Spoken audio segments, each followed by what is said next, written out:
Hello, welcome to Convergent Dialogues. This is Xavier Bonilla. On this episode, I am very honored and pleased to share the conversation I had with Alex Ross. Alex has been a music critic at The New Yorker for over 25 years. He mostly writes about classical music, everywhere from the Met Opera to contemporary avant-garde. His first book, The Rest is Noise, Listening to the 20th Century, is a cultural history of music since 1900, and it won numerous awards and was a finalist for the Pulitzer. His latest book, Wagnerism, Art and Politics in the Shadow of Music, is about Wagner and his massive cultural impact, and that's what we talk about in the conversation. So I've obviously read both his books, but it was really Wagnerism that I read initially, which just kind of, just absolutely floored me. It's marvelously written and dense in all of the most wonderful ways. There's so much information, but Alex does a fantastic job of explaining where Wagner's music sits within a certain period and how it was seen culturally. And I absolutely loved the book when I read it. And he was very kind enough to come on and talk with me about the book. And so we start the conversation by talking about really his motives for writing a book on Wagner and what is Wagnerism. We talk about the relationship that Wagner had with Nietzsche. He spends a lot of time in this in the book, and we talk about it early on in the conversation, which was very nice. We talk about the many interpretations of Wagner. One of the things we talk about in the conversation is everybody just using Wagner for whatever they want? And in some ways, that does seem to be the case. We, of course, mention Wagner's antisemitism. It's very difficult to talk about Wagner without mentioning that. And of course, it's a very ugly side of him personally, and there's many ripple effects that had. We talk about alternative Wagnerisms. We talk about Wagner's impact on literature and the many, many writers that were heavily influenced by Wagner's work. We, of course, talk about Wagner and the impact on Nazi Germany. Many people know about that. And then we talk about it towards the end, Wagner's tremendous impact on cinema, and which was really interesting. Again, in the book and in the conversation, the idea of music with film is tremendous, and we still obviously use it today. Wagner's impact is quite there. So Wagner is just one of these interesting figures that he obviously has his own personal demons and his, very, awful ideas about other folks.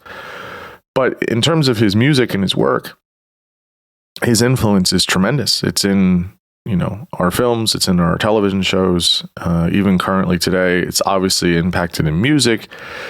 It's impacted in, most of, 19th and 20th century literature.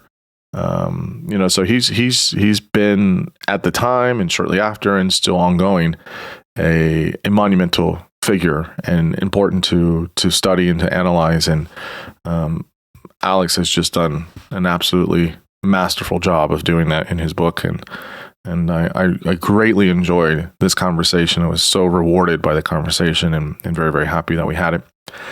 As always, you can find this conversation and all the other conversations, my Substack, which is convergingdialogues.substack.com. So subscribe there, share widely. And now I bring you Alex Ross. I am here with Alex Ross. Alex, thanks so much for coming on the podcast. I'm very, very excited to talk with you. Thanks so much for inviting me. Yeah, absolutely. You have written some wonderful books. So many people will know of The Rest is Noise, which is fabulous. And then your more recent one, Wagnerism, Art and Politics in the Shadow of Music, which is, I've read it twice, and it's brilliant. It's quite a masterpiece, sincerely. It's really good. Oh, thank you so much. Yeah. So why don't you just tell listeners that don't know who you are, who you are, what your background is in, and kind of what you're up to and what you're thinking about in writing and all those good things. Yeah, well, my main job is as the music critic of The New Yorker, which means in this case, classical music, almost entirely classical music. I've been doing that since 1996, so for quite a while. Before that, for a few years, I was writing for the New York Times. And yeah, I started music criticism really shortly after college, not really having planned to make this my life or my career. I was actually set to go to graduate school after college, but I started getting freelance assignments here and there, and one thing led to another, and I moved to New York, and I was doing this sort of job at the Times, which is the lowliest stringer position in the then rather large classical music department, which is now dwindled along with every other classical music department. If there is still a classical music department at many publications. And then I was just very lucky that the New Yorker approached me first to do a few freestanding book reviews or essays, and then offered me the job as music critic. And I've really been very happy there ever since. It's a fantastic place for a writer to be, and also gives me latitude to explore a lot of areas outside of music. So I have branched out into literature, history, a little bit of pop music, some writing on movies. I've done a few pieces that I guess you could call nature pieces, a piece about Death Valley, and one about the bristlecone pine forest, not too far from Death Valley. And so, yeah, it's a place where the writer's passions determine the product, if you want to call it that, to maybe a greater degree than a lot of other places. And so I feel very fortunate with that. And so I've written these three books, The Rest is Noise and Wagnerism, and also an essay collection. Listen to this. And these have all been music oriented. The first, The Rest is Noise, is a history of 20th century classical music with a lot of emphasis on the intersection between composers' lives and the turbulent, often catastrophic political situation of the 20th century. And this latest book, Wagnerism, is actually much less of a music book than it might appear at first glance. Richard Wagner is at the center of the story, but I actually do not talk about his effect on music so much as I discuss the impact on all the other sort of cultural forms. And of course, I talk about his own music, his own operas, but really the lion's share of the book is devoted to literary criticism, film criticism. There's some material about visual arts, some about dance. And so I'm really examining this enormous phenomenon that took place at the end of the 19th century, beginning of the 20th century, where Wagner did become a kind of movement, an ism. It's just extremely difficult to define exactly what that was. It took so many different forms.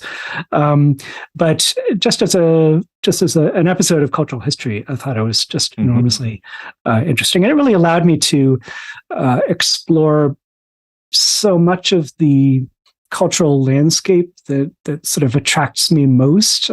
Just since I was a teenager, I've been fascinated by this period of the fin de siècle, especially in Europe, the end of Romanticism, the beginning of modernism. And this is following the thread of Wagner's influence, leads me to all of this artwork, all of these novels and poems that I've just sort of always found fascinating. So it was I spent 10 years writing the book, and it was an incredible experience in cultural immersion, sort of education and re-education. Yes, it was just an extraordinary experience to work on that book.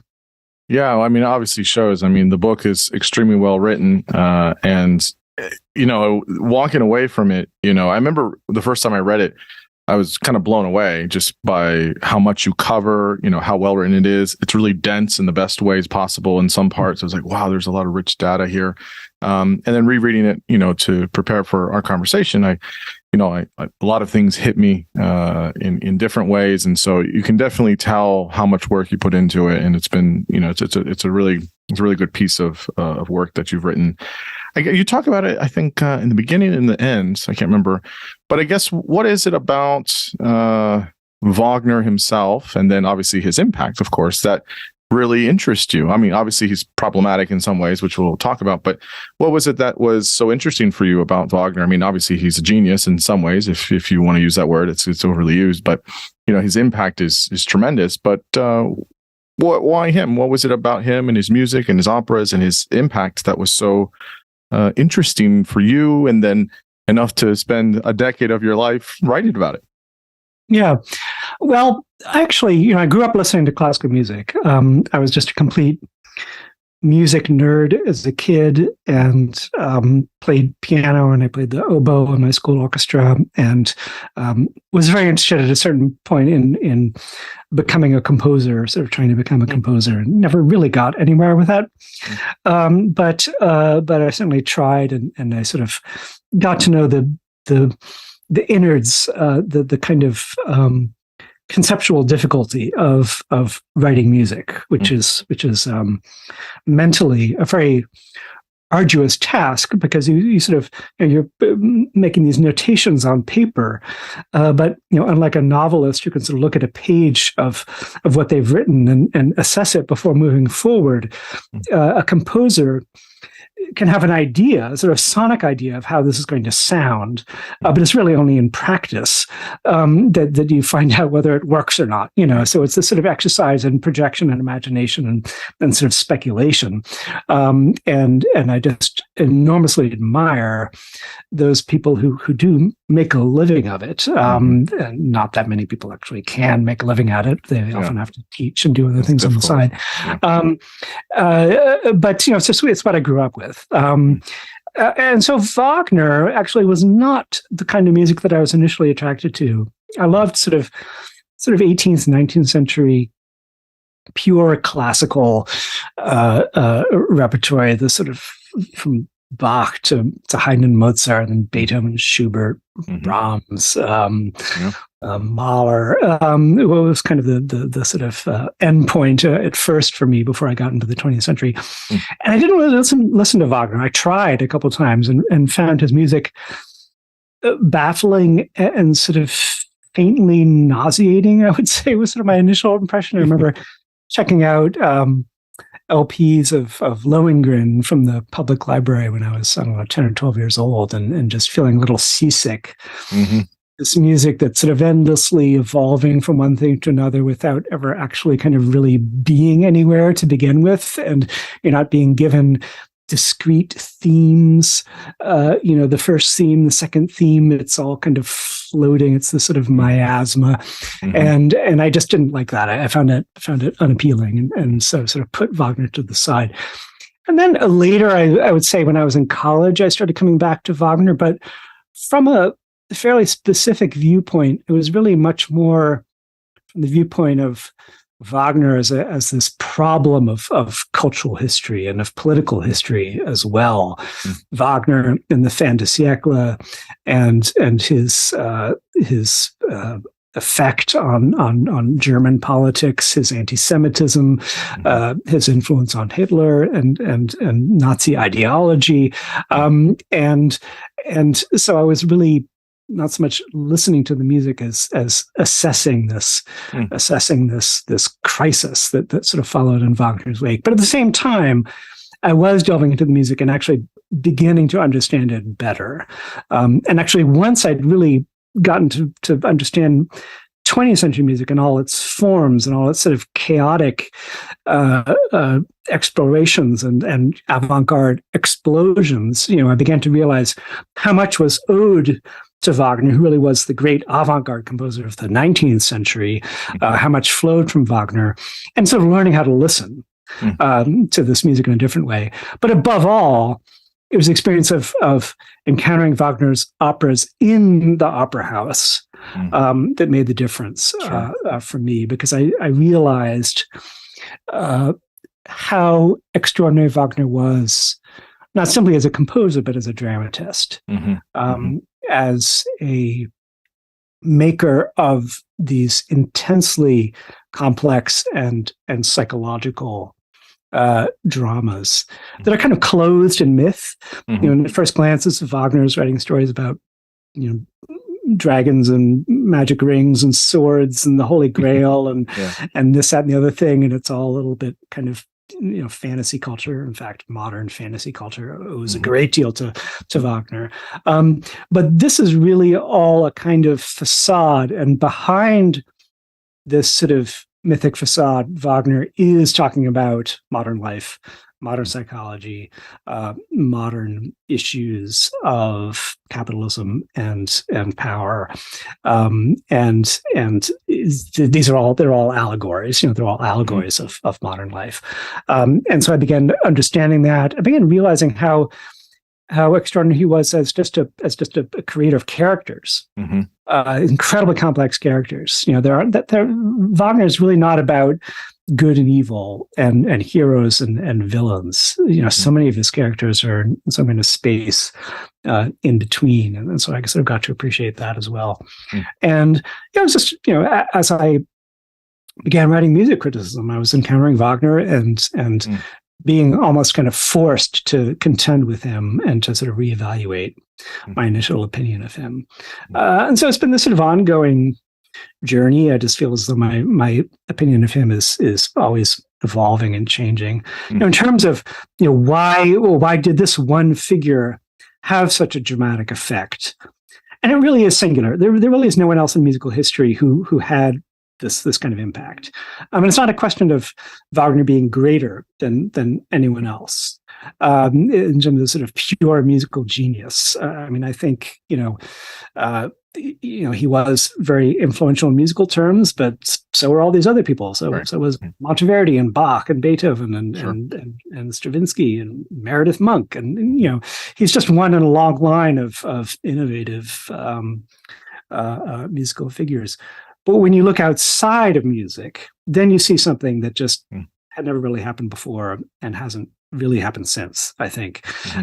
This sense that almost every painter and poet and novelist and architect and choreographer, around 1900 sort of had to have contended with Wagner in some way, whether they embraced him or rejected him or had this intensely ambivalent relationship with him. You just couldn't get around it. The epigraph for my novel is from Nietzsche, saying that first one must be a Wagnerian. This is sort of the necessary first stage of becoming Wagner, becoming modern, and this was really true for a lot of major figures around the turn of the century. And why did that happen? Partly, I think it was just because people were looking for some kind of cultural god in the later 19th century, and there was Wagner presenting himself as such. This was the absolute high point of the religion of art, sort of art as a sort of substitute for organized religions of the past, which were seen to be no longer adequately kind of encompassing modern reality. And so Wagner was inventing these new rituals, which sort of served that purpose. But really, ultimately, I think it was the multifaceted nature of Wagner's talent, not just as a musician, as a composer, but as a literary figure. He wrote all the librettos for his operas, and while you can argue about the kind of literary quality of the language, and a lot of modern German speakers have a great deal of trouble with his version of German because it's very archaic, it's very artificial, it's a sort of gobbledygook to some extent. But but sort of beyond that, just how he structured these dramas, how he planned them, and then other talents. As a director, as an architect to a degree, planning this remarkable opera house in Bayreuth, which was very different from every opera house that had come before, as an impresario, as a theoretician of a sort, sort of spewing out all these pamphlets. He just sort of had his finger in so many different pots, that kind of his influence spread everywhere. So I think it's ultimately that. It's ultimately this extraordinary multifacetedness of his talent, which made him the great unavoidable sort of cultural problem that everyone had to come to terms with. Yeah, you say very nicely. We'll come at some point in the conversation to kind of really modern day and how we see it in science fiction and fantasy films. You mentioned it towards the end of the book, which is super, super cool to think about as well. But yeah, I'm glad you brought up the Nietzsche quote, because I it really stood out to me, and it was really interesting to see how, what it is about him, about what it means to be kind of in a modern, if you will, world of modernism. And I guess you're kind of hinting at it there is, obviously it's not just music. It's not just a musical genius of sorts or whatever. I mean, I agree with you. He's, no more or no less a musical genius than, Bach or Beethoven or, whatever. He's good in his own right. But I guess it's this like posthumous cult, the Wagnerism that's not really definable, and it goes against, like you said, I mean, literature and fine art and other musicians and film, and so it can have this multiplicity of meanings. So, how did we understand Wagnerism? Whether they, as you say, liked him or didn't like him throughout the 20th century? Like, how did it sink in so much into modernity that maybe other folks didn't as much? Yeah, well, I guess when you're sort of really looking at the origins of it, I began the book with a chapter about Wagner himself, the Ring Cycle, and about Nietzsche, that this relationship with Nietzsche. Yeah. And this is really sort of the paradigm for how a lot of people dealt with Wagner. Nietzsche was completely infatuated with Wagner as a young man. He had a personal relationship with him, sort of moved into his household, essentially, was a kind of flunky to some extent. Wagner would sort of send him off to undertake different tasks. And he was kind of an intellectual propagandist for Wagner leading up to the opening of the Bayreuth Opera House and Festival in 1876, and then he began to break away, and this was inevitable. Nietzsche was such a strong-minded, strong-willed individual in his own right that he could not stay in that sort of subsidiary position for very long, and so it was just inevitable that he would break away. And so he famously turned against Wagner, began, I'm not going to say denouncing Wagner, but questioning Wagner, interrogating Wagner in his work, mocking Wagner. But, at the same time, he never fell completely out of love with the work. He just developed, a much more contentious relationship with it. And this is sort of a paradigmatic example of the anxiety of influence, I think. The sort of breaking away from the father figure, this rejection of the father in order to assert one's own selfhood, but the influence sort of remaining very strong, maybe stronger than ever, because you find Wagner all through Nietzsche's later works. Zarathustra is very much a kind of Siegfried figure in a lot of ways. It's just sort of this constant undertow in Nietzsche's later writing, and this happened again and again. I think you find something rather similar in the case of James Joyce, who was very infatuated with Wagner in his youth, and then broke away and sort of went off on his own path. But you still find Wagner all over Ulysses and Finnegan's Wake, especially. You find it with T.S. Eliot to a maybe lesser degree, Virginia Woolf. it's a very commonplace kind of mechanism, this sort of early infatuation and later rejection. And so that was kind of the starting point for me, sort of giving the Wagner Nietzsche relationship as the sort of model for how a lot of people were going to deal with Wagner. But then in the second chapter, the story, I go back a bit in time and really locate the beginning of this whole phenomenon in France. Yep. It begins in France. It doesn't begin in Germany. It really begins more than anyone with Charles Baudelaire, who had an encounter with Wagner's music in Paris in 1860 when Wagner moved to the city, preparing for what turned out to be this catastrophic fiasco of his opera Tannhäuser at the Paris Opera in 1861.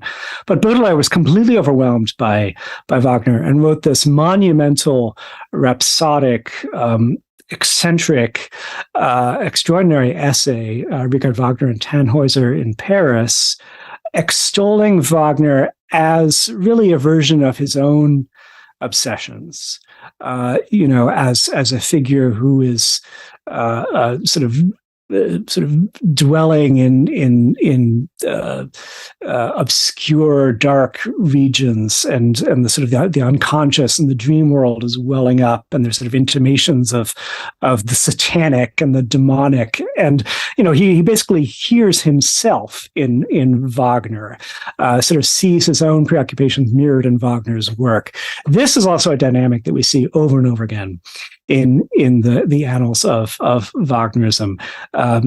Everyone embracing Wagner, not necessarily for what he is on his own terms, but for what they make of him. And so you end up having this image sort of splintering into 1,000 fragments, sort of all these competing Wagners manifesting themselves in all these different art forms and all these different places, to the point where you lose track of, well, who is Wagner really, and what does his music represent? And I think my book, as you go along, may create considerable confusion as to ultimately, well, what are these operas really all about? As the sort of images and counter images proliferate. But that's kind of, and then this is what happens with all art. If you look at Shakespeare, if you look at Dante, over time, any artist who has this kind of effect across the centuries and all across the planet is going to splinter into all these competing images, and the original is going to be obscured by the echoes and by all the reinventions. So that's what happens as I go along, as I look at Wagner among the French, Wagner in Victorian England and Gilded Age America, Wagner among sort of mystics and sort of alternative spiritualities, Wagner being embraced by women, some of whom see him as a kind of feminist figure. There are Jewish Wagnerians, despite his anti-Semitism. The Wagner on the left is a very important story, his effect on socialists and communists, radicals, anarchists, and so on. Wagner and modernism, and it goes on and on. And so, each major figure reinvents, sort of reshapes Wagner on his or her own terms. And I just find that, and that ultimately is what the book is about. And I just find that fascinating. How we change art when we receive it into our own world. Wagner and psychology. There's a section on that, and the sense that we have this power to shape art in our own image, even with a figure such as Wagner, who seems to be so, overwhelming, so overpowering. This sort of dictatorial figure, always scowling in the portraits, laying down strictures and laws. But the fact is, even in his own lifetime, he was losing control over the meaning of his work, and he knew it. He saw it happening, and I think to some extent he enjoyed it. As irritated as he would be by interpretations that had nothing to do with what he thought his work was about, when he read Baudelaire's essay, he was overjoyed, even though what Baudelaire was saying was really wildly different from what Wagner himself indicated his work was about. Rather perverse sometimes in how he was reading Wagner's work, but nonetheless, he knew reading that essay that his work was taking on a life of its own and that it was going to go on forever. I think that he had a glimpse of his own immortality reading that essay, his work being reinvented in someone else's spirit.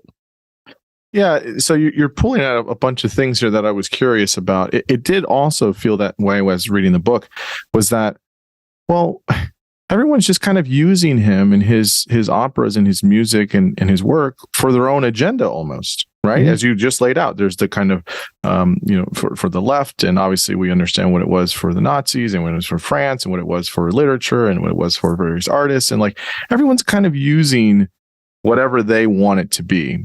And I guess the question I have is that, is that something that he would, you kind of mentioned it there, but is that something that he would want? Or did he care? Or did he like the different interpretive value that people were finding from it? Or was it like, no, like this is what, the Parsifal really is, and this is how we should, engage with it? Or did he like all of that interpretive stuff? Or maybe that evolved over time, I guess. And is that an important thing to know or to ask if we can really know it? Yeah.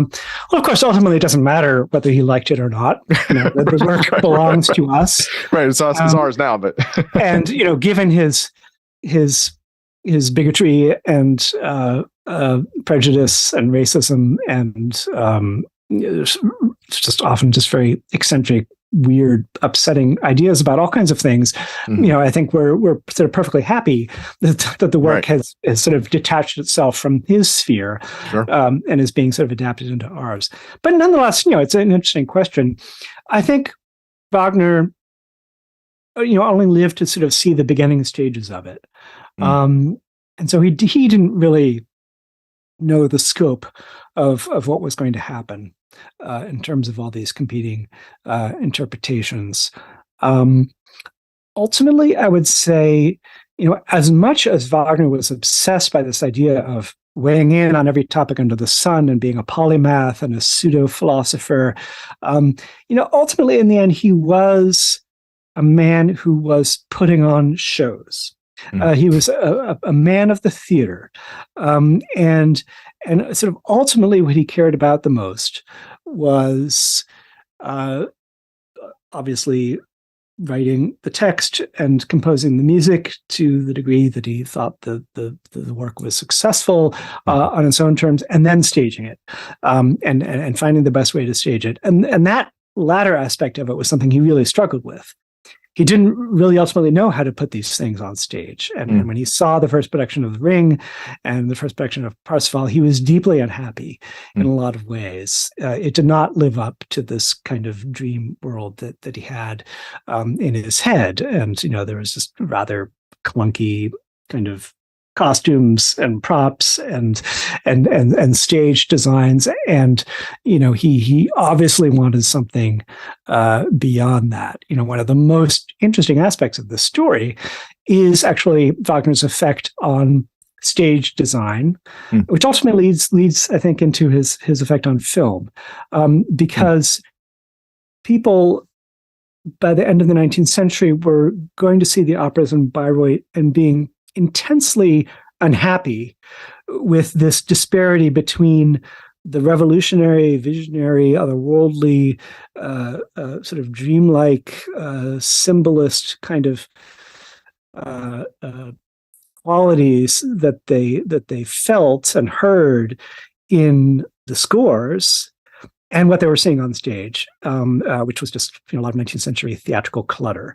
And Adolf Appia was one who started calling for a completely different kind of stage design, something much simpler, more abstract, less in the way of sort of distinct forms, more this sort of the action being suffused by light, the importance of lighting, and really sort of his ideas sort of lead toward the modern theater in a lot of ways, the sort of break with 19th century realism and the move toward symbolist theater and modernist theater. And so Wagner was part of that. And there's sort of important aspects of modern theater that were sort of solutions to the problem posed by the inadequacy of Wagner staging. And Meyerhold and Eisenstein, Gordon Craig, and various others participated in that. And many other examples of that, of sort of attempting to catch up with the dream of what so many people felt as they contemplated, these creations in the opera house. Do you think there's a type of, thinking about it as you're saying this, do you think there's a type of flexibility with his themes, right? That people are able to kind of like pull from? Because I would think that other composers or other artists, you can't really do that. Like it's kind of like you can only see it, in one or two ways, or it feels very kind of constrained. But it almost seems like because of maybe the kind of, as you're saying, how he was pushing the envelope in some of these areas, or he was trying to be very expansive with themes or myths or, characters, that not that hadn't been done before, but that there's a type of flexibility there where other people can pull from that, and then, they distill it in the way they want. Do you feel he has that kind of flexibility there? Yeah, absolutely. I think there's the sort of the texture of his music, that kind of endless flow, that sense of nothing being fixed, and a kind of fragment of a theme always evolving to someone else. This quality that I, as a kid, just had a lot of trouble with. Right. This miasmatic kind of gaseous atmosphere. Yeah. That very quality is, I think, what is most modern in Wagner. Tristan and Isolde is the opera in which this really comes to the fore, this idea of endless melody. It just starts and then really just kind of 5 hours later it finally ends. And with that endless flow, you have the sensation of no longer being in the daylight world of crisp forms and sort of clear demarcations. You do seem to be moving into the dream world, into the unconscious. And, the theorizing of the stream of consciousness of the interior monologue is something else that comes directly out of Wagner. Edouard Dujardin came up with this idea of monologue intérieur from contemplating Wagner, thinking about Wagner, and he made this experiment applying interior monologue to prose, and then James Joyce fastened onto Dujardin and used him as a kind of jumping off point for his own interior monologues, stream of consciousness, whatever you want to call it. It is one of the most modern experimental aspects of Wagner. But as you say, this is also flexible. This infinite, ever-evolving texture is something that can adhere in a really amazing way to anything you put in front of it or behind it. And this is why Wagner appears so often on film soundtracks. You can just sort of fasten his music onto almost anything. Bugs Bunny, helicopters, ancient Tolkien drama or sort of modern psychological drama. It somehow works, and this is also why, in the opera house, you see an absolutely stupefying variety of events, under the umbrella of Wagner opera. Just the plots of these Wagner operas have been just transposed to any place and time you can think of. And somehow still it remains Wagner. It kind of Wagner absorbs all of these different settings into his world, or is it the opposite? Or is he being absorbed into every other world? That's the kind of perpetual ambiguity. And so, of course, this has happened with every other opera composer. I mean, Verdi and Monteverdi, and all of the rest. The operas have been endlessly restaged in different settings, but that trend, I think, really began with Wagner, sort of more than anyone else. I talk about this revolutionary staging of the Flying Dutchman, which took place in Berlin in the 1920s. It's one of the real kind of landmarks of modern opera theater, putting the drama into modern clothes and into a sort of modern naturalist situation. And yeah, that's the power of it, And so again, we're confronting this interesting contradiction. Wagner, such an overpowering personality, so overbearing and dogmatic and fanatical, and at the same time having this quality of sort of disappearing into other people's worlds and sort of dissipating always into something different. Yeah, I think that's what's interesting about his work is this idea of. I go back to the Nietzsche quote, which is obviously really profound in its way. Is that it almost feels like for our in the quote unquote in the West or in Western culture in modern times, you can't. There's so much of what our cultural themes are from Wagner that you almost can't see them apart because it is in everything, and people have all of the things that we do. We read, the art we look at, the music, the films. His kind of hands are all in it and around it and in it. So it's always kind of in the back of our unconscious of like, oh yeah, that's a familiar theme, or I've heard that somewhere. Like you're saying, like when you're getting it in your cartoons and you're getting it in your fantasy films, and everywhere else, in the pieces of literature we read. I want to go back again to this relationship with Nietzsche. There was such a powerful relationship, and I guess from what we know about Nietzsche, and you spend a good amount of time in the beginning about why. What do you think it was that there was? I mean, obviously they had the falling out, but he's still kind of there, and then how Nietzsche, yes, I think is being, kind of almost propaganda for him in the beginning. He writes The Case of Wagner, one of his early works, next to Birth of Tragedy. And then you get to Ecce Homo, and he's kind of come around to him a little bit, but throughout his, works in his life, he was critical. But what is it about Wagner? Because, Nietzsche was, profound in a lot of ways, and he had a lot of criticisms of a lot of people, and many things and in many structures. And so, if Nietzsche liked something, usually he thought about it good and long and hard about it. But about with Wagner in the beginning, was it this idea of kind of abandoning religion, leaving religion? He writes a lot about morality and religion and sorts of Wagner as being this kind of secular kind of, mass, or this kind of way of, we have, synagogues and cathedrals and, churches and all these things. And it's all very much, about a deity or various deities. But this was like Wagner's music for like the secular religion almost. Is that too much that Nietzsche was putting there? Or how do you see it?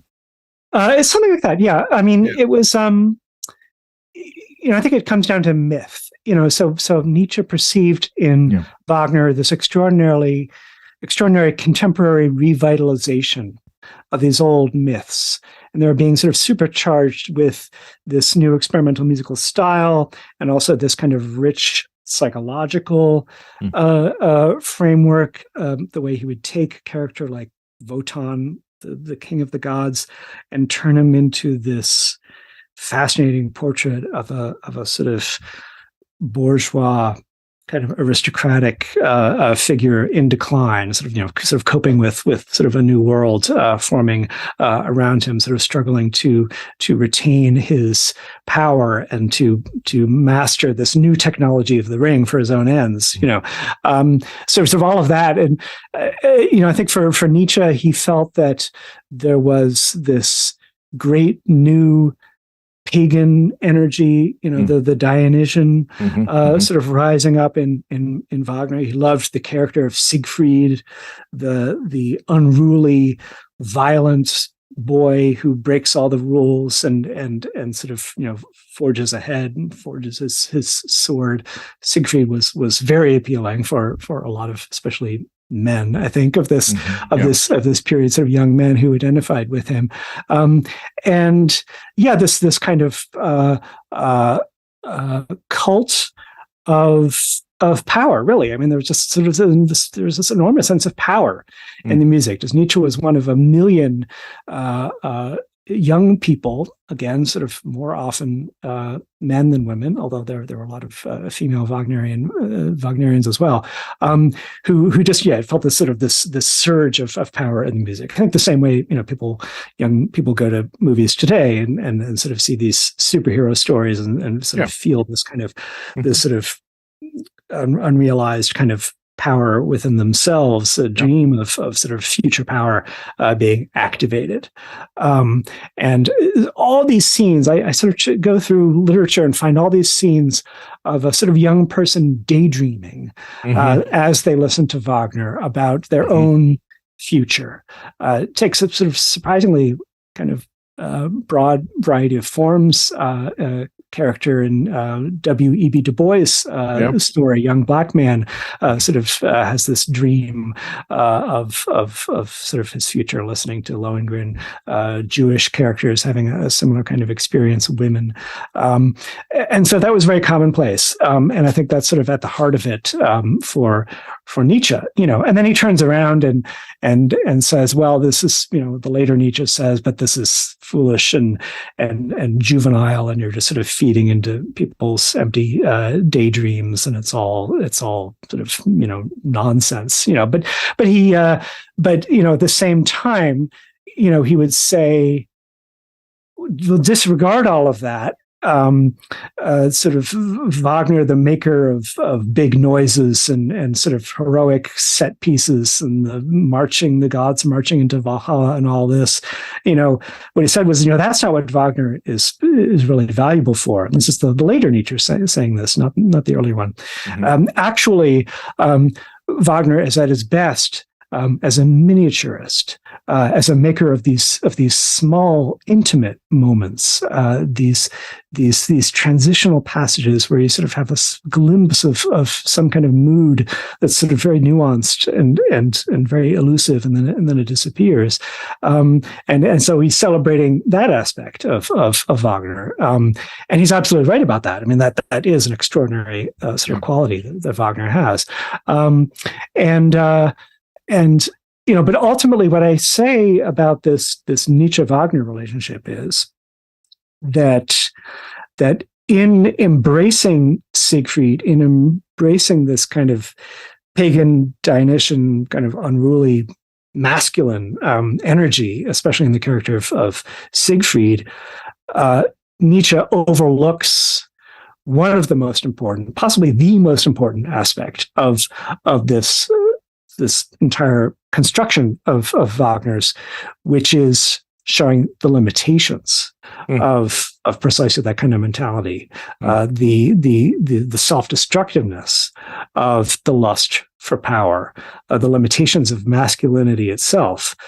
Siegfried is a complete failure of a human being in the end, and only when Brunhilde steps in to resolve the situation at the end of Götterdämmerung are sort of Siegfried's flaws accounted for and disposed of, and so there's the entire ring cycle is a critique of power, and this is sort of the contradiction at the heart of the whole enterprise.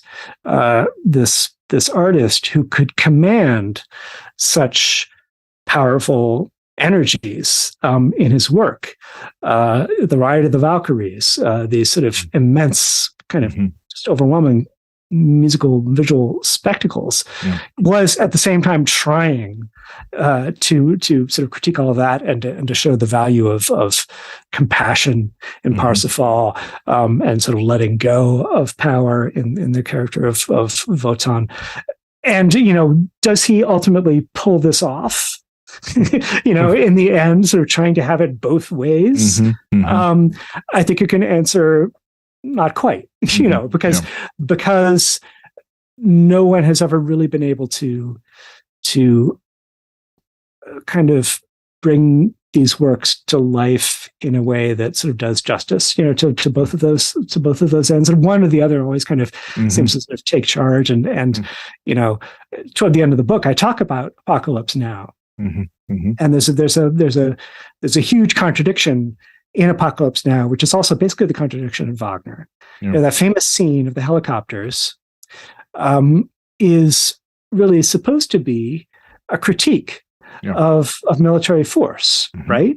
These Americans raining death and destruction on this Vietnamese village, and the Robert Duvall character is really completely insane, and it's all this kind of hallucinatory, sort of crazed spectacle. This is American imperialism running amok, and yet, this is one of the most kind of enduringly popular and imitated movie scenes of all time, and the critical component of it is so often kind of overlooked, and especially when you have American soldiers in real life action situations playing the Ride of the Valkyries as they go off on expeditions in Iraq or whatever it was.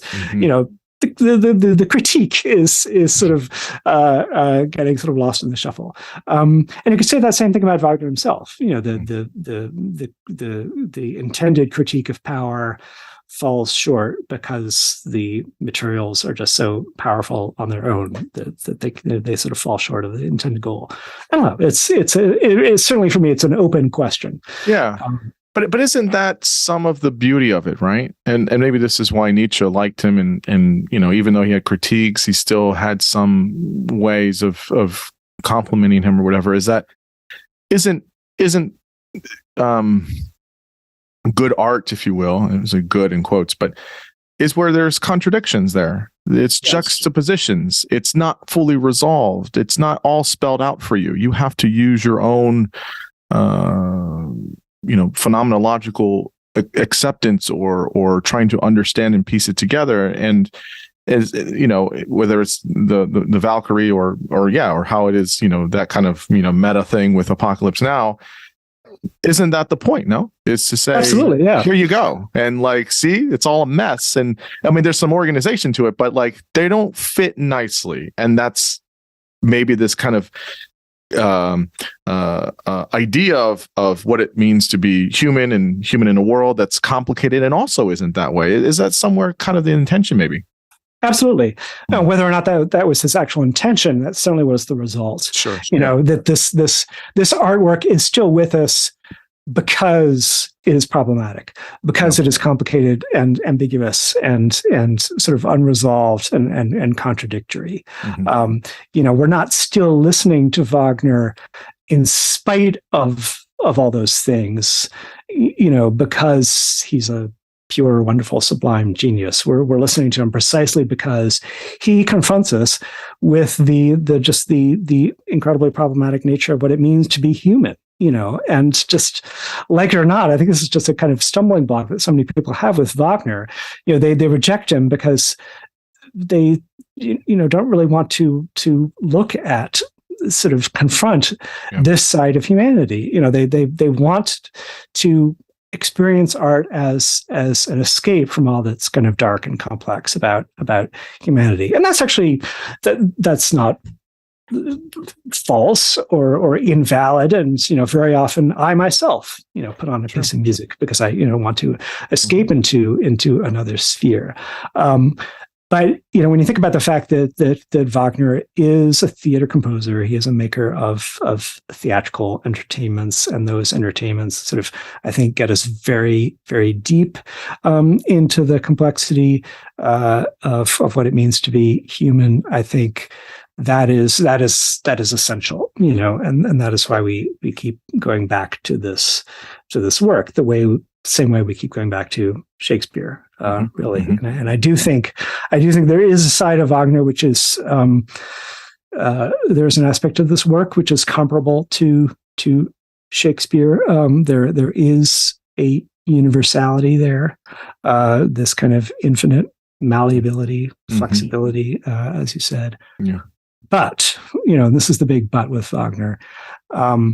He greatly damaged his own potential for that degree of universality because of his personal views, above all because of the anti-Semitism, because of his kind of just helpless need to speak his mind on every subject, and very often on speaking aloud ideas which are reprehensible or just deeply uncomfortable, and I sometimes think about the fact of, well, maybe Shakespeare had all kinds of utterly obnoxious ideas about all kinds of things, but no one bothered to record them, because there's so little biography with Shakespeare. So we just don't know. And so we can sort of pretend that Shakespeare was this sort of wonderfully blameless, pure, right.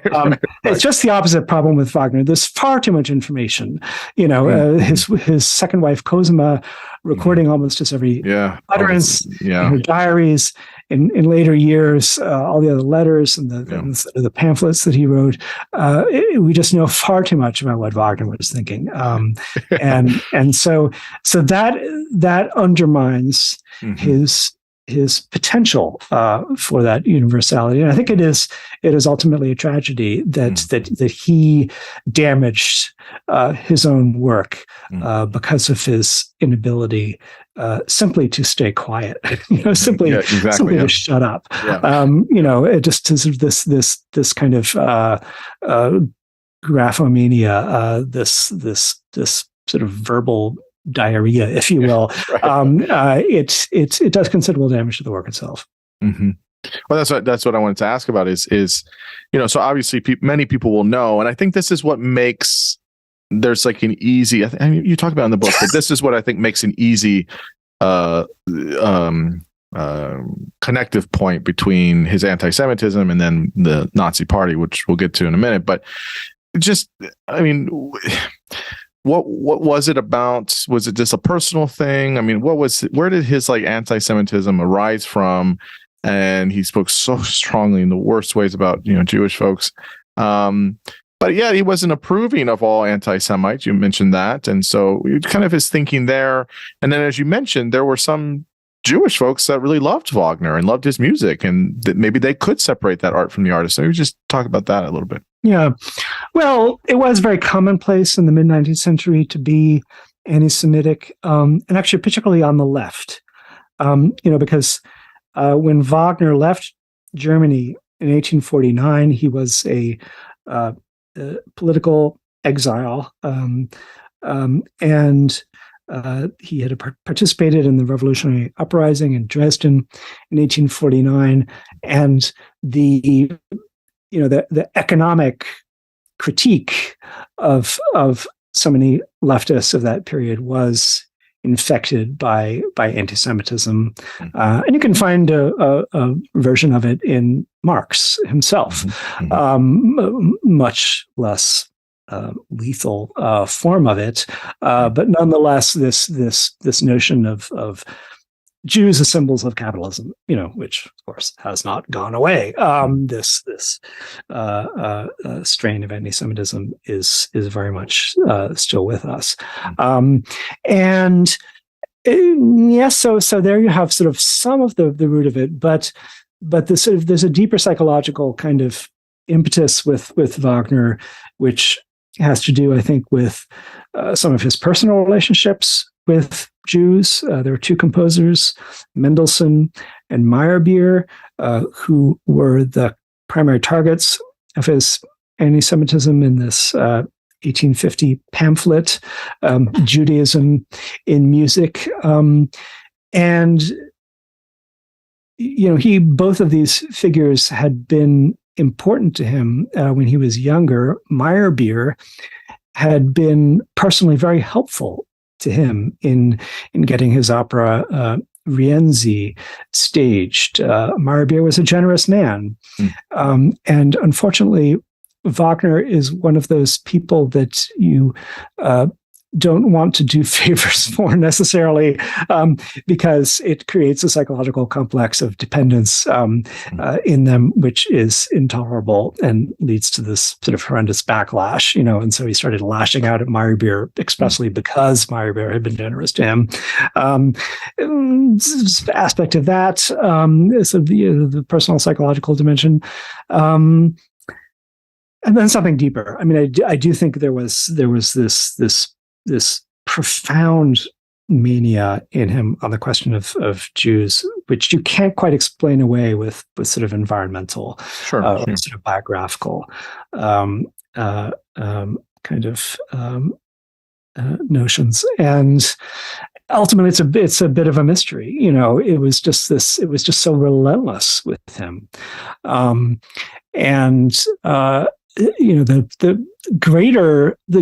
problem greater than that pamphlet itself, which was published anonymously in 1850 and within a few years was forgotten, not that many people having read it to begin with, was the fact that he republished it under his own name in 1869. And this was the real catastrophe.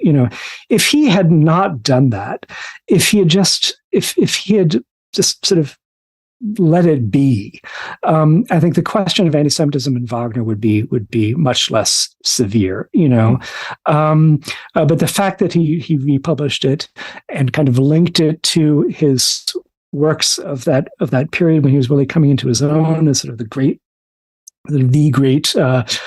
symbol of the new German empire and German nationalist culture, that had ramifications which sort of went straight through to the Nazi period. And I think the other really huge question with Wagner's anti-Semitism is about, did it make this transition from this kind of political, economic basis or an older religious basis to this pseudoscientific, biological, racialized anti-Semitism, which of course would be the necessary ground for the Holocaust. It's when anti-Semitism becomes biological, it almost inevitably becomes exterminationist in its mentality. I think you could say that Wagner went most of the way through that transition, but his anti-Semitism in the later writings remains somewhat too eccentric to really be sort of fully assimilated into that later position. This may sound like, drawing sort of far too fine a line for many people. And I think ultimately, yes, already even in the 1850 pamphlets, he is presenting Jews as biologically different, fundamentally different from other people. And, he has more or less made that transition. And, he's really helped to popularize, propagandize that new racialized anti-Semitism. And so whatever kind of fine points you can sort of introduce into it, fundamentally, he played a very important role in this specifically kind of German mutation of anti-Semitism, although it was happening in France as well, other countries, toward biological racism. I guess the question that I think is still, it's like with a lot of folks that have, maybe esteemed works of art or whatever, and then they have, issues personally. The kind of the live question there is, how much of his thoughts and opinions on Jewish folks and just anti-Semitism in general, is in his music, is in his operas, is in the work. And I think that's always just a kind of debatable live question. This is what people do with Heidegger all the time is, obviously he was part of the Nazi party and he, but he was his absence of saying things before, and after, but how much of that is in being in time, right? He's just talking about ontology. Do you feel like it's, how much of it, I guess, is in the work, if at all? Is that even important to ask? I mean, what do you think about that bit of it? That's another really very difficult question, which I can't say that I've sort of found my own answer to, a definite answer to. In the end, it remains an open question for me. Yeah. And just the very fact that it's an open question is very troubling. Sure. You cannot rule out the idea that certainly that anti-Semitism is present in the works themselves, and that is deeply problematic. Right. This question of there's a certain type of character in Wagner, the dwarf Alberic in The Ring, Mima, the dwarf, the magician Klingsor in Parsifal, the nasty, pedantic Beckmesser in Die Meistersinger, Kundry, the very much a kind of wandering Jew character in Parsifal. These seem to be variations on a certain kind of anti-Semitic stereotype.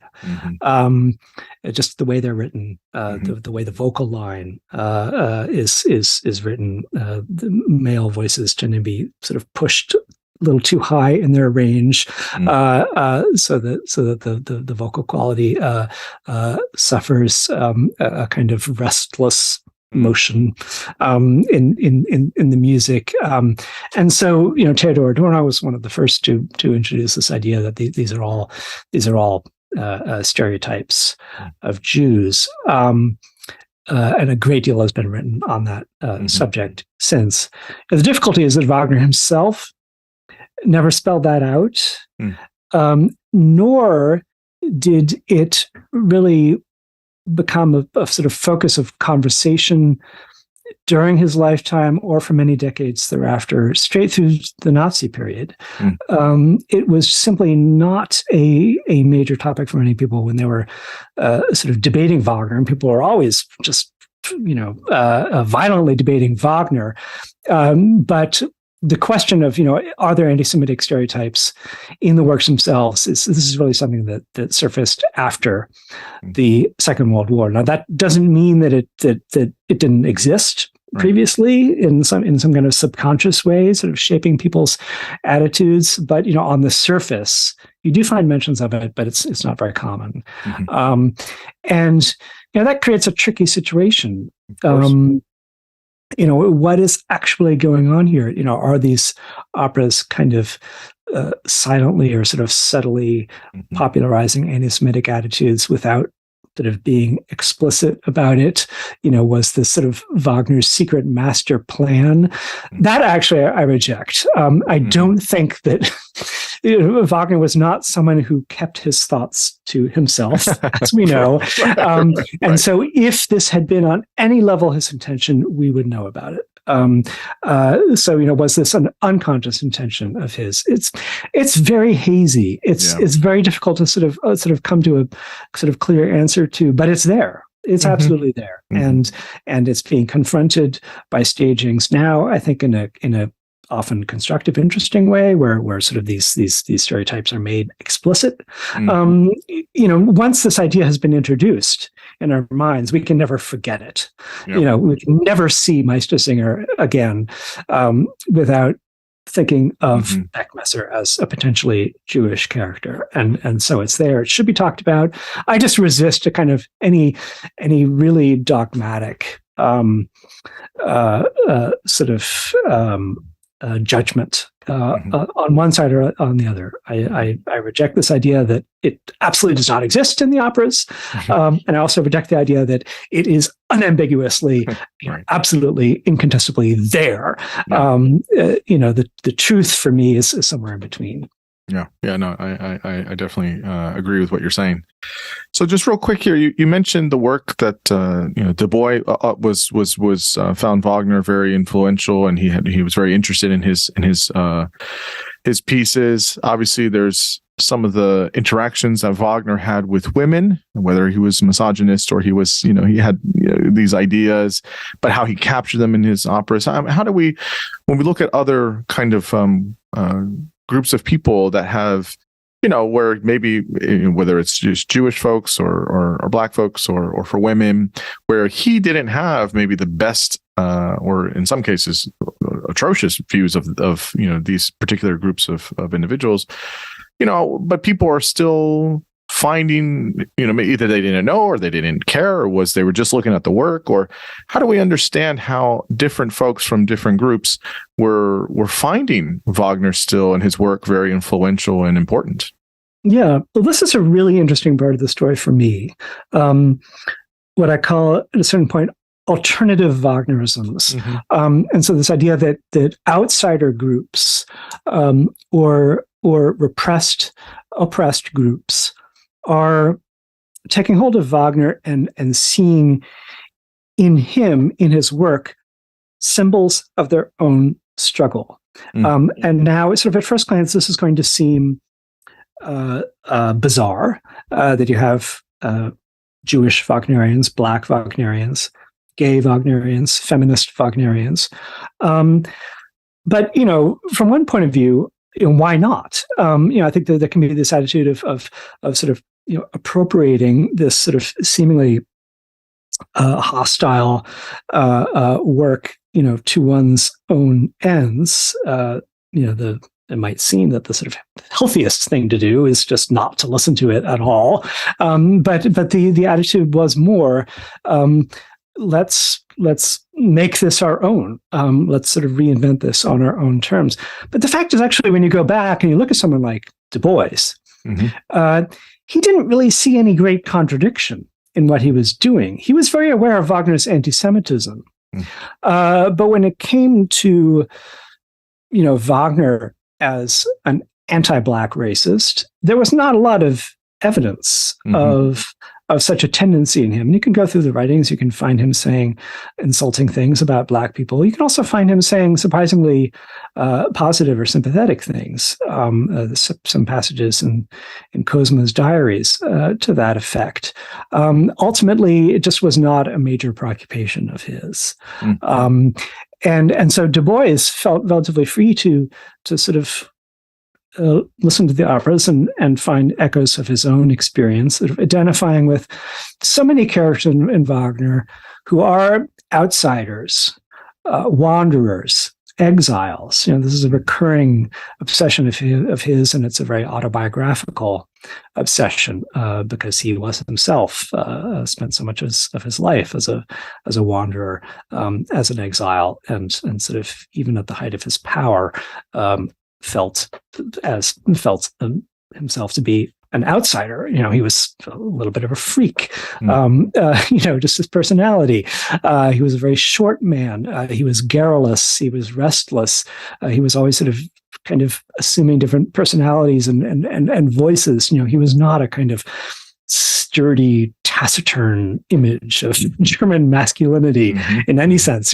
I think in terms of the relationship with gay and lesbian Wagnerians, Wagner himself was actually quite a bit more sympathetic than the average person of the late 19th century. And he had gay people in his circle, and he was sort of just, I think, relatively sympathetic to them. After his death, Bayreuth, the festival, became known as a kind of oasis for gay people, a place where you could go and be sort of a little more yourself, a little more open. His son Siegfried, who took over the festival eventually, was gay. And so, you find Oscar Wilde and Magnus Hirschfeld and various other gay figures of the fin de siècle embracing Wagner as a sort of fellow traveler, even as someone who may have been potentially gay himself, which he wasn't. But you could read the letters between Wagner and King Ludwig II, who was gay, and then sort of see homoerotic kind of dimensions to those. And so you said this kind of activation of Wagner as a friend of the oppressed, a friend of the outsider, is not nearly as foolish as it might seem at first glance. And it just ultimately doesn't matter whether we think it's foolish or not. It was real. It happened.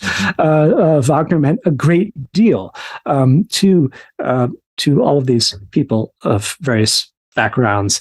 And so it's something I really get into in the middle part of the book. And I find it endlessly fascinating. It is very fascinating. Yes, I totally agree. I was not. I didn't really have any expectations reading the book when I first read it, and I was like, "Wow, I did not recognize this." Wow, it's a very, very. I like the middle part of the book a lot because it does kind of. It almost seems like there's just much more to mine from that and see how it has a lot of impact. Yeah. So I want to get to more of the modern period, but real quick, you or in film rather, but do you spend time talking about Willa Cather and the American novels, which was also super interesting, very complex, kind of how she feels about him in the beginning and then towards, throughout her life and all of her different works. And then you mentioned earlier the works of, James Joyce and this interest of boredom and passion and, where, Ulysses fits in with some of the pieces of Wagner. So maybe just tell us about kind of, these two figures, and you can talk more about literature generally, but these two figures and how they interacted with Wagner and his works and how it's influential. And there's this kind of push-pull kind of relationship they have with Wagner. Yeah, I think something very particular happened with Wagner and the novelists of the late 19th, early 20th centuries. With Proust as well, Joyce, Woolf, D.H. Lawrence to some extent, and Willa Cather. This group of people on the cusp of modernism, writing novels that were no longer realist narratives, full of incident, kind of densely plotted. They were much more inward and psychological in nature, and the kind of great endlessly flowing expanse of Wagner opera, especially Tristan, became a kind of model, sort of a narrative model. How do you write an alternative kind of narrative that doesn't have a lot of surface incident, but sort of pulls you into these sort of deeper psychological spheres? So Wagner was very important, kind of leitmotif technique in literature. I haven't even mentioned Thomas Mann somehow in this whole conversation. Someone I'm unnaturally obsessed by, but of course Wagner is exceedingly important in the case of Thomas Mann as well. And so this is almost kind of becomes the heart of the book, is this sort of Wagner's effect on the modern novel. And Willa Cather, it's a really interesting case of someone who had a much less fraught relationship with Wagner than a lot of other people. She simply loved the music. She loved the theater. She had kind of very strong identifications with particular opera singers. The singer Olive Fremstad was a very important figure to her. There was an aspect of lesbian sexuality in terms of her sort of cult of the diva to some extent as well.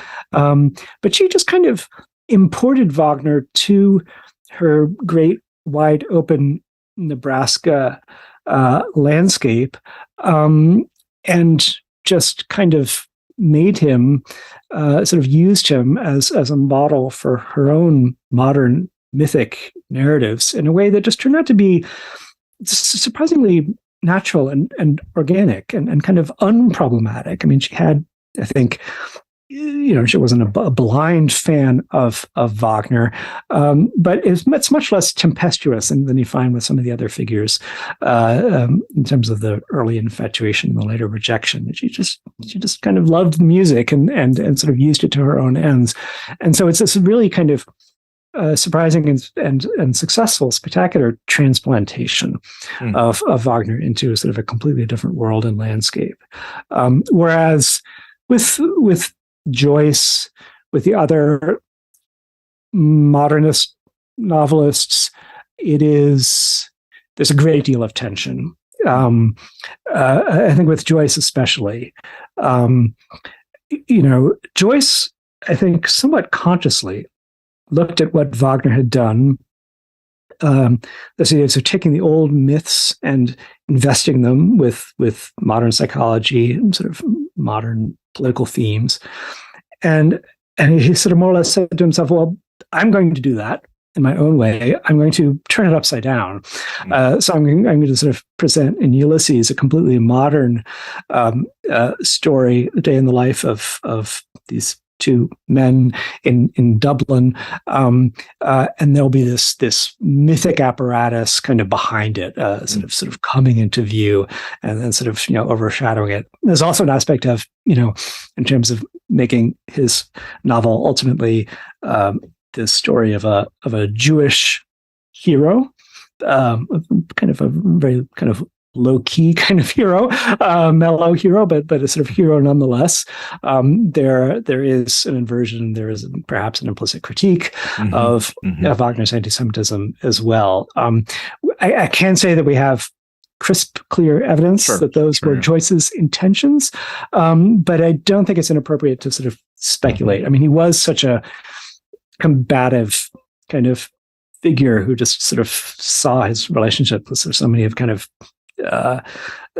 people who came before him in terms of rivalry, that he was going to supplant everything that came before and sort of institute, the kind of new world according to James Joyce. It's the sheer ambition of what he undertook in Ulysses and Finnegans Wake is Wagnerian in scale, and I think often kind of Wagnerian in theme as well. It's such a tough book. I remember the first time I read it, it was bizarre. Bizarre. And it's a tough read. And I mean, Ulysses is great. I mean, it's the 100th anniversary this year, no? It's crazy. It's a crazy. I spent a lot of time with Joyce in college. I ended up writing my senior thesis on Ulysses. Nice. I adored Ulysses and it's great. Still adore it. At that time, I ostensibly read Finnegans Wake. I turned the pages at regular intervals over a period of time. But it was really only when working on this book that I went back. Tried to sort of read Finnegans Wake properly. I mean, I had all the guidebooks, and I also had the book on tape. I was listening to it driving around for weeks. Sort of made me feel a little insane. But I got through it. I can't say that I sort of have a relationship with it the way I do with Ulysses. But I did certainly get to know it enough to realize that there's a whole lot of Wagner in there, thousands of mentions, and the river flowing, the river Rhine, the sort of eternal flow of the river Rhine, at the beginning of the ring cycle, it kind of translates into the eternally flowing river of Finnegans Wake. So before we get to cinema, real quick, just give us the brief version of how Wagner was used for the Nazis and the Third Reich. You mentioned that there's this kind of the cultural political apparatus of the Third Reich that drew from Wagner. Is it just the anti-Semitic thing, or what else was it? I mean, obviously, Hitler was very, very, very much about propaganda and, this whole like kind of idea about what Germany should be, and, maybe that high, holy German art kind of thing. Like, I guess, what was it though about Wagner and Nazi Germany? Yeah. Well, I think first you have to realize that there was this great political war over Wagner in the late 19th century and going into the early 20th century. Because the left, at first, I think really more than the right, felt that Wagner was their own. Wagner was their inheritance. So you find social democrats in Germany and Austria, sort of independent socialists, all the way to sort of communists, having strong relationships with Wagner, seeing him as a buttress for their own movement. And then you have this developing right-wing appropriation of Wagner, which proceeds in several stages. At first, it's sort of just purely nationalist in nature. Just Wagner is sort of the great symbol of German cultural might. But the anti-Semitism as well is cited in German far right-wing writings. You have the very important figure of Houston Stewart Chamberlain, the ostensibly English, I guess you could call him a philosopher of a sort, a racial philosopher who ended up settling in Germany and marrying one of Wagner's daughters, and sort of establishing himself as the sage of Bayreuth. And he and the rest of the Wagner family hailed Hitler at a very early stage in the early 1920s as the savior of Germany. So there's this sort of this personal, familial relationship, as well as this sort of general ideological, political one. To the point where, of course, Hitler himself is using Wagner to a degree as a propagandistic weapon, although not as much as you might expect. I think with Hitler, the fact is that he was utterly, completely, helplessly infatuated with Wagner at a very early age, when he was 12, 14 years old, never lost that youthful enthusiasm, but did not initially, I think, have a relationship with Wagner as a political thinker. I mean, Hitler was not a political person in his very early years, or at least there's no evidence really of his sort of views on almost anything. And you have this very abrupt radicalization of Hitler during the First World War, leading to his emergence as a orator and leader of the Nazi Party, 1919-1920. Did Wagner assist in that political radicalization? It's unclear. I think Hitler would have certainly read Wagner's writings, including the anti-Semitic writings, but his own anti-Semitism has closer relationship to other anti-Semitic writers. And the surprising fact is that actually Hitler never, in any of his utterances, quoted Wagner on the subject of Jews. He never even really alluded to it. And which sort of gives you the sense that this was not as direct a political influence. It doesn't mean that Wagner's anti-Semitism wasn't very important to him or didn't affect him very strongly, but didn't see it as a particularly useful propaganda tool, personally, to cite Wagner as a great anti-Semite. He preferred to just sort of elevate Wagner generally as this sort of cultural god, as this sort of national cultural god. And I think part of the reason for that is when you do delve into the specifics of Wagner's writings, and specifically his anti-Semitism, it is strange, eccentric. It is not as blatant and blunt as the kind of propaganda that the Nazis preferred. And there were Nazis, not Hitler himself, but a number of other Nazis who had issues with Wagner. Not with his anti-Semitism, but with everything else, with this kind of decadent atmosphere around Wagner and Bayreuth. The sense that he was that there was something kind of off, about the whole Wagner cult. There were people who thought, a few Nazis who thought that he was too close to Jews. Because he did have a surprisingly large number of Jews around him, even as he delivered his anti-Semitic tirades. There was something just very strange, ultimately, about that complex that Wagner had with Jews. So, just in the end, Wagner was not as useful to the Nazis as you might expect, which does not mean that he wasn't hugely important to the Nazi movement. But again, it was more as this sort of general symbol of German cultural might. And yes, Wagner was part of the soundtrack of Nazi Germany. Hitler did impose the Wagner operas, especially Die Meistersinger, as rituals of the Nazi Party rallies in Nuremberg.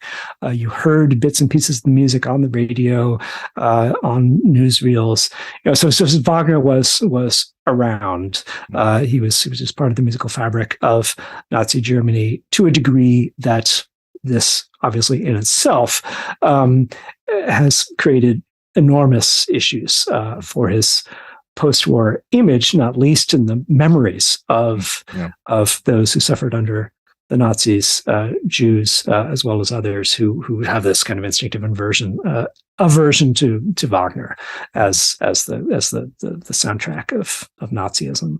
Yeah. Yeah, which is quite unfortunate. A lot of the Nazis used a lot of folks, works of thought and art, and so it's hard to sometimes separate that out. So the last bit here, just about in cinema. Just two questions here about this is that, how did he start to become used in cinema and be introduced? So you talk about the early silent films and some of the early war films, and just as cinema was kicking off in the early 20th century. Just in the beginning, how did people think to use his work? And was that just a kind of given of like, well, yeah, of course we're using Wagner, just like we would use any other works? Or was there more of a some type of bigger role that he had in silent films and some of the war films? Yeah. Well, there's a kind of relationship between Wagner and cinema, which goes very deep. We can really go back to the opening of the Bayreuth Theater in 1876, which was a different kind of theatrical experience. You go into this space that is enclosed, the doors are shut, the lights go down, and the way the theater is constructed is that there's sort of this. It's like a portion of amphitheater seating. So it's steeply raked, and all the seats are positioned so that they have a clear view of the stage. Very different kind of design from what older opera houses, the horseshoe shape and the boxes, so that sort of if you're in the boxes to the right of the stage, you're basically looking at the boxes on the other side of the stage and sort of looking at what Mrs. Astor was wearing, as opposed to actually sort of looking at the action. It was a grand social spectacle. People were generally looking at the audience as much as they were looking at the stage. Wagner hated all of that, wanted all this kind of social elitist claptrap to be banished forever, and wanted the audience whom he envisioned as sort of coming from all different social backgrounds. Didn't actually happen at Bayreuth, but that was his ideal, to be immersed in the image. And he had these amazing passages where he talks about the staged image almost as a projection, as this sort of floating image that you're absorbed into. And he had this double proscenium. So there's this kind of way that the image was framed. It really is a kind of proto-cinema. And Friedrich Kittler, the media theorist, German media theorist, said that the darkness of all our cinemas comes out of Bayreuth, which maybe an exaggeration, but an element of truth. And so movie theaters were Wagnerian, perhaps, from the outset. But yeah, certainly in terms of how sound and music were used right from the start. You had the silent films, and then you had a pianist or maybe a small orchestra for the bigger movie palaces playing along with the music.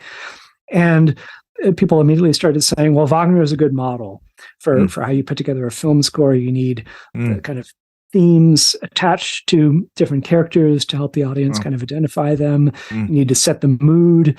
If it's a storm, you have the Flying Dutchman. If it's galloping horses, you can use the Ride of the Valkyries. Not just Wagner. I mean, all the classical composers were used in that way. But Wagner was just the ideas of Wagner and the leitmotif system were just seen as a model. So already there was a lot of Wagner being heard in the silent era. Perhaps most notoriously, the Ride of the Ku Klux Klan, The Birth of the Nation. D.W. Griffith was accompanied by the Ride of the Valkyries.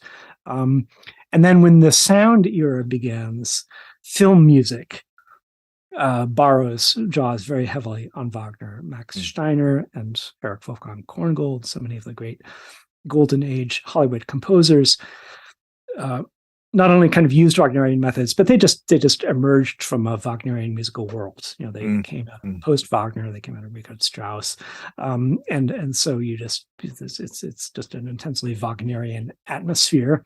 And then you have movies that are using Wagnerian motifs, telling versions of Wagner stories, Fritz Lang's Nibelungen. you have scenes where people are listening to Wagner. The characters are experiencing Wagner on the screen.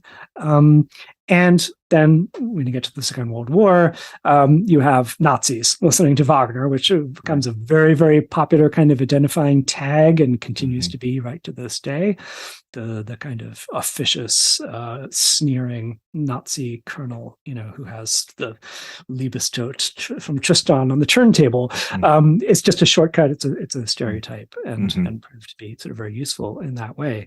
And it just builds to just huge proportions, hundreds and hundreds of movies, the cartoons, the war pictures, just Wagner everywhere. And so I got very caught up on this. I spent a whole summer watching every movie I could get a hold of that had even a little bit of Wagner in it. Wow. The book was finished 2 years ago, but I'm still working on putting together this master catalog of Wagner on film. That's cool. I have it on my website. I've gotten up to the year 1950. And it's, I have to say, it's a very weird and entertaining way to experience film history just by I'm sure the different ways Wagner shows up.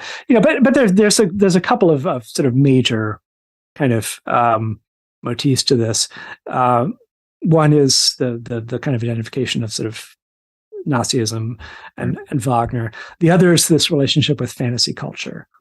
So this idea of, the sort of Wagnerian strains are especially likely to come into play when you are telling a mythic story, whether it's kind of pure fantasy of the Lord of the Rings variety, or whether it is science fiction, heavily invested with mythic motifs, as with Star Wars or the Matrix movies. And just Wagner tends to crop up in one way or another.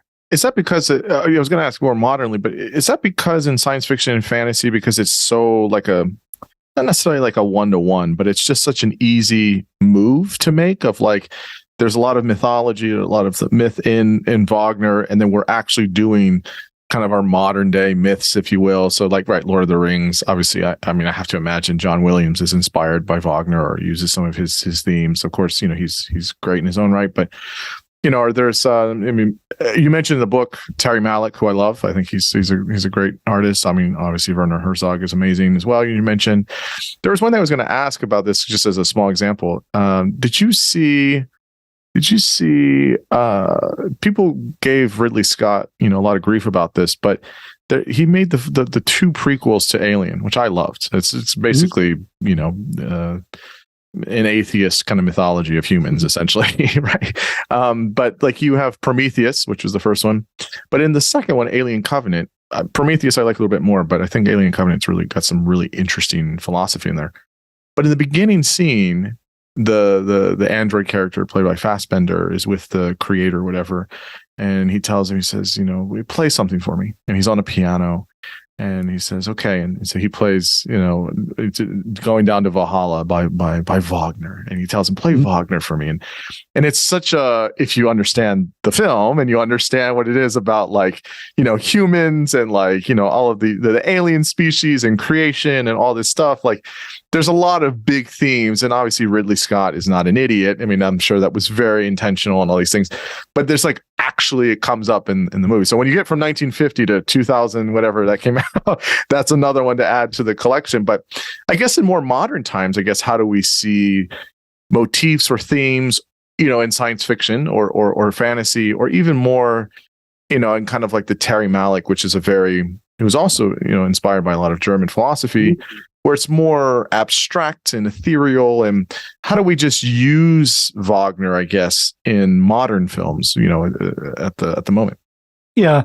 Well, the Alien Covenant it's a pretty clear example of what I would call kind of Nazi adjacent characterization. So the fact that this character is fond of Wagner means strongly hints that he's cold, evil, thinks of himself as a Superman, and that's a common way to encounter. It's certainly more often than not, if a movie character is found listening to Wagner, there's probably something wrong. It's a foreshadowing of something. Yeah, but not always. You know, Right, there are definitely exceptions. Actually, that's why I find the Malick and Werner Herzog usage is so interesting, because they do not buy into those cliches. Really, they've become kind of tiresome cliches, even if they can still be entertainingly done. You know, I mean, Malick uses Wagner in I think my favorite Wagner moment in his films is in The New World. Oh, it's a great movie. It's a great movie. Where at the beginning he has the Rheingold prelude playing in conjunction with the image of the young Native American women swimming in the water. And it's so direct, it's so apt, because what is happening at the beginning of the Rheingold, the Rhine maidens are splashing about in the water, and then the settlers come, and it's very obviously sort of an allegory for how, you know, as Albrecht comes in and steals the gold, the settlers, the Anglo settlers, are going to, you know, steal this natural paradise from native people, and it's very clear, it's very direct, and it's so much in sympathy with Wagner's idealism. Actually, it's just an extraordinarily kind of apt use of Wagner in a you know, modern film. I think Herzog has tended to use Wagner sort of more ironically in a lot of his films, but never in that kind of especially cliched way. And there's these extraordinary moments in the Lessons of Darkness, the documentary, Fantasia documentary about you know, the burning oil fields in Kuwait, and you have this sublime otherworldly music of Wagner playing the Parsifal Prelude in conjunction with these hellish scenes, and so there's a powerful kind of irony there, where Wagner might be sort of joining the critique of what we have done to the modern world. And then, when you turn to the fantasy films, I think it happens on two different levels. You know, first, you have just, you know, kind of Wagner or Wagnerian sounds booming in the soundtrack when people are waving swords around, or when dragons are flying through the air, all this kind of thing. There are Wagnerian motifs in the John Williams scores for Star Wars, even though he himself, actually, I talked to him about this in person, and he's not himself a big Wagner fan. Oh, interesting. But he is aware of Wagner's legacy, and of course, he is heavily influenced by all those older film composers whom Wagner it's influenced. Like a third hand kind of thing. Yeah, exactly. Yeah. He just knows his stuff, you know, so he knows the power of a kind of leitmotif structure. But actually, when you listen to his orchestration, it's not Wagnerian. It's a kind of a brighter, more sort of brilliant, luminous kind of sound, not that kind of thick, dark sort of chiaroscuro sort of effect in echt Wagner orchestration.